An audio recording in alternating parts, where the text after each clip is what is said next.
video, I'm going to teach you how to build an n8n workflow that automates WordPress events. By the end, you'll have a clear, repeatable setup for reacting to new posts, updates, comments, or user registrations, and sending that data exactly where you want it. We'll start inside n8n by adding a WordPress trigger node to your canvas. This is the event listener that kicks everything off. Connect it to your WordPress site by pasting your site URL and authenticating with your username and an application password created in WordPress. Keep those credentials secure and only use accounts with the access you truly need. Next, choose the trigger type that matches your use case.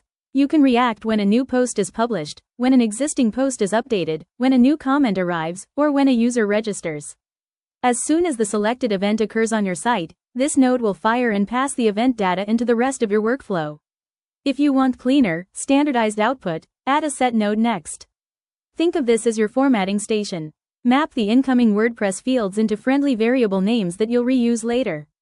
For example, map post title to post_title, post content to post_content, and author to author_name.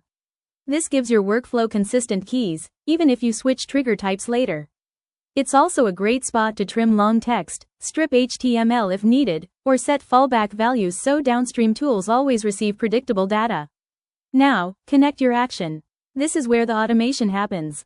If you want a running log, send the data to Google Sheets by mapping your variables into columns like date, post_title, and author_name.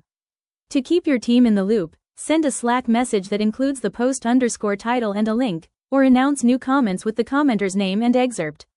For alerts or summaries, route details to email and format a clear subject and body using your mapped variables.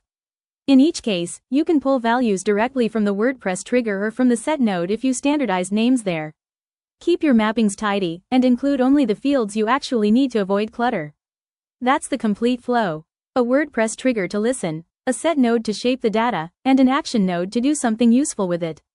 Once everything is connected, you're ready to run your automation and let n8n handle the busywork behind the scenes.